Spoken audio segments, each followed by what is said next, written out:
दोस्तों नमस्कार। कभी-कभी गलती से एक मिस कॉल किसी को लग जाता है और आज की जो हमारी कहानी है उसमें भी कुछ ऐसा ही होता है कि एक पढ़ी-लिखी महिला डॉक्टर थी और उससे एक मिस कॉल एक 21 साल के लड़के को गलती से लग जाता है और वो सॉरी बोल के रखना चाहती है। लेकिन जिसको उसने एक मिस कॉल दिया था, उस लड़के की उम्र और इस महिला की उम्र में लगभग 10 साल का अंतर था।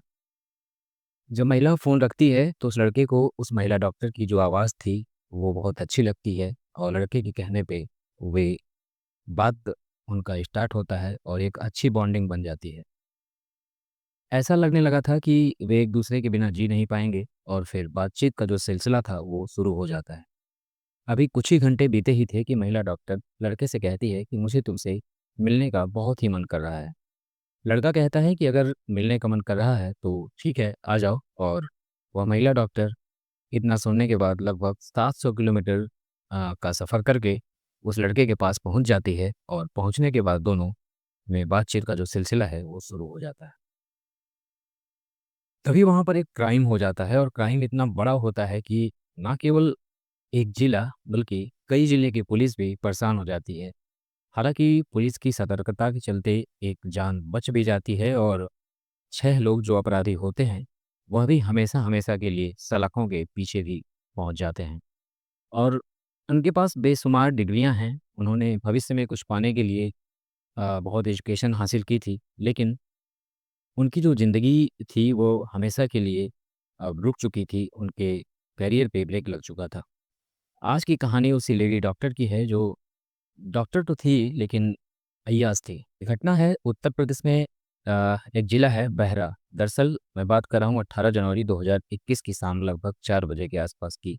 वह पेशे से एक चिकित्सक भी है और उसका अपना खुद का मेडिकल स्टोर भी है। इसका नाम निखिल हल्दर है और निखिल हल्दर के पास में एक अनजान व्यक्ति का फ़ोन आता है और वो कहता है कि क्या निखिल हल्दर से बात हो रही है? और कहते हैं कि और इधर से निखिल कहता है कि हाँ, मैं निखिल ही बात कर रहा हूँ। डॉक्टर साहब आपसे बात करके बड़ा अच्छा लगा। लेकिन क्या आपको पता है कि आपका बेटा किडनैप हो चुका है? और जैसे ही डॉक्टर ने यह बात सुनी, डॉक्टर की हालत खराब हो जाती है। डॉक्टर को लगा कि शायद कोई मजाक कर रहा है। फ़ोन करते ही डॉक्टर निखिल अपने बेटे गौरव को फ़ोन करता है और उससे बात करने की कोशिश करता है। लेकिन गौरव का नंबर स्विच ऑफ आ रहा था और इससे पहले कि बेटे को दोबारा फ़ोन मिला था, तभी दोबारा फिर से फ़ोन आ जाता है और कहा जाता है कि यह तो अ, खैर आपने पता ही कर लिया होगा क्योंकि बेटे का नंबर स्विच ऑफ आ रहा है, आपका बेटा हमारे कब्ज़े में है। अगर बेटे की ज़िंदगी की सलामती चाहते हो, तो उसकी सलामती के लिए आपको 10 लाख का इंतज़ाम करना होगा। क्योंकि वो डॉक्टर था और उसका मेडिकल स्टोर ज़रूर था, लेकिन उसके पास इतनी बड़ी रकम उस समय नहीं थी। वह डॉक्टर 10 लाख देकर अपने बेटे की ज़िंदगी को बचा सके, इतनी उसकी हैसियत उस समय, माली हालत उसकी सही नहीं थी, हैसियत उसकी नहीं थी उस समय। जब डॉक्टर कुछ भी नहीं समझ में आया तो एसपी शैलेश कुमार पांडे के वे पास जाता है और रोते हुए, गिड़गिड़ाते हुए तीनों फ़ोन के बारे में जानकारी देता है कि पहले फ़ोन पर बेटे के अपहरण की जानकारी दी गई, फिर उससे फिरौती माँगी गई और निखिल एसपी शैलेश कुमार को बताता है कि इनका 21 साल का बेटा है और उसका नाम गौरव हल्दर है, जो कि एसीपीएम पैरामेडिकल कॉलेज से बीएमएमएस कर रहा है और फर्स्ट ईयर का वह स्टूडेंट भी है। जी हाँ, गोड्डा के हीरापुर में उसका कॉलेज है। पुलिस जितनी जल्दी हो सकता था, उतनी जल्दी इस कॉलेज में पहुँचती है और कॉलेज के सीसीटीवी कैमरे को उस लड़के के संपर्क में जितने भी लोग होते हैं, उन सब से पुलिस पूछताछ करती है। लेकिन पुलिस के हाथ खाली होते हैं, पुलिस के हाथ कुछ भी सुराग नहीं लगता है। अब एसपी को चिंता होने लगती है और उन्हें लग रहा था कि लड़का पूरी तरह से खतरे में है। आखिरकार इस लड़के को बचाने के लिए क्या किया जाए? और उसी वक़्त 6 टीमें गठित की जाती हैं और 6 टीम गठित करने के साथ ही नोएडा की एसटीएफ और लखनऊ की एसटीएफ से भी संपर्क किया जाता है और उनसे बातचीत की जाती है और कहा जाता है कि कुछ भी हो इस लड़की की ज़िंदगी का सवाल है और हमें हर हाल में इसकी ज़िंदगी बचानी है। और डॉक्टर की पत्नी यानी गौरव की माँ के पास एक फ़ोन आता है और इतना 2 जनवरी तक का समय दिया जाता है, व्हाट्सएप पे एक मैसेज भी आता है और 22 जनवरी की शाम तक हर हाल में उसको पैसे देने की बात उसमें की जाती है। उसमें लिखा जाता है कि जैसे ही आपको पैसा दे देगी और तो उसका बच्चा उसे लौटा दिया जाएगा और नहीं दोगे तो तुम्हारा बच्चा कभी भी घर नहीं पहुंच पाएगा। इधर पुलिस की 6 की 6 टीमें इस फ़ोन कॉल की डिटेल्स को तलाश तलाश करने में लग जाती है। आखिरकार किसने फ़ोन किया? कहाँ से फ़ोन किया है? तरह-तरह से जानकारी जुटाने की कोशिश की जा रही थी। लेकिन पुलिस के हाथ लगातार खाली थे। वक़्त बहुत तेज़ी से बीत रहा था। पुलिस को लग रहा था कि अगर सही वक़्त पर नहीं पहुँचे तो बात ख़राब हो सकती है। इसी बीच पुलिस ने जिस नंबर से फ़ोन आया था उस नंबर के बारे में पता करने की कोशिश की तो पता चलता है कि यह फ़ोन दिल्ली से किया गया था और बहराइच और दिल्ली के बीच की जो दूरी होती है वह लगभग 700 से 8 किलोमीटर के आसपास है। इसलिए पुलिस ने इतना तो अंदाज़ा लगा ही लिया था कि यह दिल्ली से फ़ोन है, तो दिल्ली से ही किडनैपर जो हैं यहाँ पे आए होंगे और यहाँ से किडनैप करके ले गए होंगे। इसके बाद यमुना एक्सप्रेसवे पे लगे सीसीटीवी कैमरों को चेक किया जाता है और वहाँ से आने-जाने वाली गाड़ियों को देखा जाता है और पुलिस को एक स्विफ्ट कार पर शक होता है और पुलिस अब मामले की छानबीन में जुट जाती है और लड़के के माँ-बाप को यानी डॉक्टर निखिल हल्दर को कॉन्फ्रेंस में लिया जाता है और उनसे कहा जाता है कि अब की बार जब फ़ोन आएगा तो किडनैपर से कहना कि आपके पास पैसे का इंतज़ाम हो चुका है। आप पैसे लेने के लिए आ जाइए और जैसे ही आप पैसे ले लेंगे तो मेरे बच्चे को छोड़ देना। अभी इस तरह की बातें चल ही रही थी कि वह स्विफ्ट कार फिर से दिल्ली से निकलती है और बहराइच की तरफ दौड़ना शुरू कर देती है।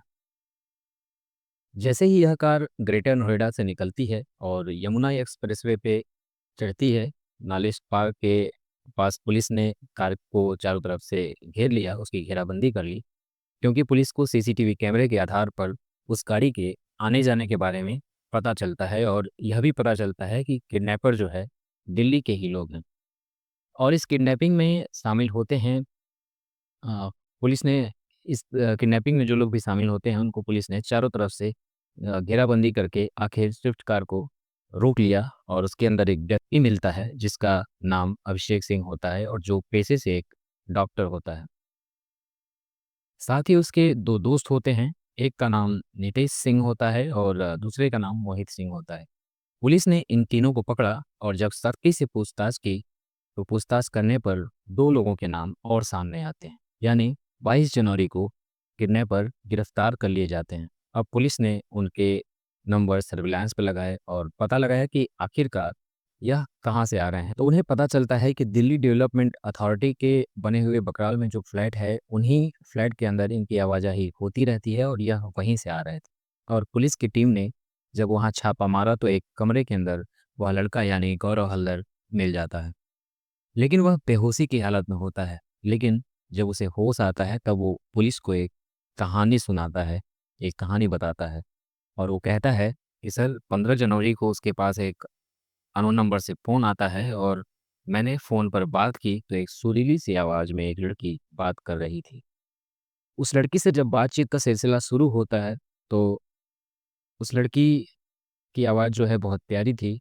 वो मीठी-मीठी बातें करती है और लड़के को ऐसा लग रहा था कि जैसे यह लड़की उसकी बहुत ज़्यादा फ़िक्र करती है। और उस लड़की ने अपने बारे में लड़के को बताया कि दिल्ली के नजफ़गढ़ में वो एक हॉस्पिटल में जॉब करती है। वह किसी और से बात करना चाहती थी लेकिन गलती से फ़ोन मेरे पास लग गया था और उस लड़के से वह कुछ अश्लील बातें भी करती है। लड़के से 10 साल बड़ी इस लेडी डॉक्टर ने उस लड़के को अपने प्रेम जाल में कुछ इस तरह से फँसाया कि वह लड़का भी उसका दीवाना हो जाता है। और फिर वह लेडी डॉक्टर कहती है कि मेरा तुमसे मिलने का बहुत मन कर रहा है और उस लड़के गौरव से मिलने के लिए वह दिल्ली से बहराइच तक आ जाती है और गौरव के मेडिकल कॉलेज के ठीक सामने खड़ी हो जाती है और गौरव को वहाँ से वो फ़ोन करती है और कहती है कि मैं तुम्हारे मेडिकल कॉलेज के सामने खड़ी हूँ, अगर तुम्हें यकीन नहीं है तो तुम आकर देख सकते हो।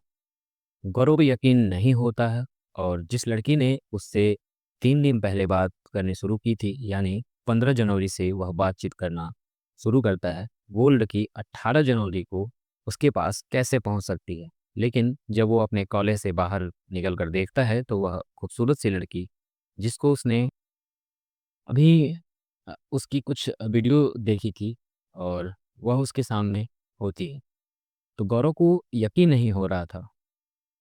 वह दोनों एक दूसरे से गले मिलते हैं और बातचीत करते करते उन्हें कुछ वक्त बीत जाता है और उसी वक्त पीछे से 3 लोग आते हैं। एक अभिषेक सिंह आता है और दूसरा उसका दोस्त मोहित आता है और तीसरा नितेश आता है। और तीनों आकर उसे एक नशीला इंजेक्शन देते हैं। लड़का बेहोश हो जाता है और अभिषेक के 2 और साथी होते हैं, रोहित सिंह और सतीश चौरसिया। इनको भी पुलिस अगले दिन यानी 23 जनवरी को संत कबीर नगर से गिरफ्तार कर लेती है और गिरफ्तार करने के बाद फिर इन सब से बारी-बारी पूछताछ करती है। लेकिन वह लेडी डॉक्टर अभी भी पुलिस के हाथ नहीं आ रही थी। जब इन सब से पूछताछ की जाती है तो आखिरकार क्या माजरा था? हालाँकि लड़के ने सब कुछ बता ही दिया था कि लेडी डॉक्टर ने प्रेम जाल का कुछ ऐसा पासा फेंका कि उसे किडनैप करके यह लोग दिल्ली ले गए। और आखिरकार पुलिस ने मेहनत की और लेडी डॉक्टर का भी पता लगाने की कोशिश की। तो यहाँ पर पता चलता है कि हरियाणा प्रदेश का एक ज़िला है झज्जर के एक गाँव धूर में छुपी हुई थी ये लड़की। और इस लेडी डॉक्टर का नाम होता है प्रीति सिंह। डॉक्टर प्रीति सिंह और डॉक्टर अभिषेक सिंह दोनों एक ही हॉस्पिटल में जॉब कर रहे थे। और जॉब करते-करते डॉक्टर अभिषेक सिंह ने कहा कि जो कि उसी गोड्डा का ही रहने वाला था और जिस गोड्डा में यह लड़का गौरव मेडिकल का कोर्स कर रहा था, अपनी बीएमएस की पढ़ाई कर रहा था। अभिषेक को लगता है कि यह लड़का बहुत ही अमीर घर का है और वह अपने सहयोगी लेडी डॉक्टर से कहता है कि अगर तुम्हें एक बार कुछ रुपए इकट्ठे 10 लाख रुपए मिल जाएँ तो तुम क्या करोगी? डॉक्टर प्रीति कहती है कि अगर मुझे 10 लाख एक साथ मिल जाते हैं तो मैं अच्छा-सा एक क्लिनिक बनाऊँगी और मरीजों को देखूँगी। वहाँ से पैसे आएँगे तो फिर मैं अपनी ज़िंदगी को आगे बढ़ाने की कोशिश करूँगी। तो डॉक्टर अभिषेक लेडी डॉक्टर से कहता है कि गोड्डा मेडिकल कॉलेज के अंदर एक लड़का है, जो बहुत अमीर घर का है और जिसका नाम गौरव है। ये रहा उसका नंबर और तुम उससे बात करके उसे अपने प्रेम जाल में फँसा लो। तुम उससे कुछ ऐसी बातें करना, ऐसी अश्लील हरकतें करना, जिससे वह लड़का बहुत जल्दी तुम्हारे प्रेम जाल में फँस जाए। और उस लेडी डॉक्टर ने कुछ ऐसा ही किया और उसे प्रेम जाल में फँसाकर उस लड़के को किडनैप कर लिया गया। लेकिन आज के दौर आज का जो युग है, ये टेक्नोलॉजी कुछ इस तरह से आगे बढ़ चुकी है कि अब जगह-जगह सीसीटीवी कैमरे लगे होते हैं। अगर पुलिस अपनी ईमानदारी से पूरी शिद्दत से काम करे, तो कोई भी क्रिमिनल ज़्यादा देर तक आज़ाद नहीं रह सकता। क्रिमिनल बहुत जल्दी पकड़ा जा सकता है और उसे सलाखों के पीछे पहुँचाया जा सकता है। सेम इस कहानी में भी कुछ ऐसा ही हो जाता है और जैसे ही एसपी शैलेश कुमार पांडे को पता चलता है कि और जैसे ही उनको पता चलता है तो वह अपनी टीम बनाकर इन अपराधियों को गिरफ्तार करते हैं। और यह लोग सबके सब पढ़े लिखे होते हैं और इतने पढ़े लिखे होते हैं कि इनके पास अच्छी-अच्छी डिग्रियाँ होती हैं, बड़ी-बड़ी डिग्रियाँ होती हैं। शायद भविष्य में वह कुछ अच्छा करने का सपना देख रहे थे, लेकिन उन्होंने रास्ता गलत चुन लिया। पुलिस ने उन्हें गिरफ्तार किया और उस लड़के को सकुशल बचा लिया गया। तो दोस्तों, इस पूरे घटनाक्रम को सुनाने का उद्देश्य किसी को परेशान करना नहीं है, किसी का दिल दुखाना नहीं है, बल्कि आपको जागरूक करना है, आपको सचेत करना है। आपको ये बताना है कि गलत रास्ते पर चलकर जो दौलत हासिल की जाती है और अगर हासिल हो भी जाए ये दौलत तो उसमें सुकून कभी नहीं मिल पाता है। शायद इस कहानी में भी कुछ ऐसा ही होता है। पैसे तो उनके पास अ, थे नहीं और उन्होंने पैसे हासिल करने की कोशिश भी की, लेकिन गलत तरीके से। और वह लेडी डॉक्टर जो अच्छी खासी पढ़ी लिखी थी और जो उसका दोस्त अभिषेक था, वह भी अच्छा खासा पढ़ा लिखा था। बाकी जो टीम थी वह भी अच्छे खासे पढ़े लिखे थे, लेकिन सब सलाखों के पीछे ज़िंदगी गुज़ार रहे हैं। और वह लड़का गौरव अपनी मेडिकल की पढ़ाई कर रहा है। और दोस्तों, यदि ये वीडियो आपको अच्छी लगी होगी तो चैनल को सब्सक्राइब ज़रूर कर दीजिएगा और वीडियो को शेयर कर दीजिएगा, ताकि हमें भी मोटिवेशनल चीज़ें मिलती रहें और ऐसी वीडियो हम आपके लिए हमेशा लेके आते रहें।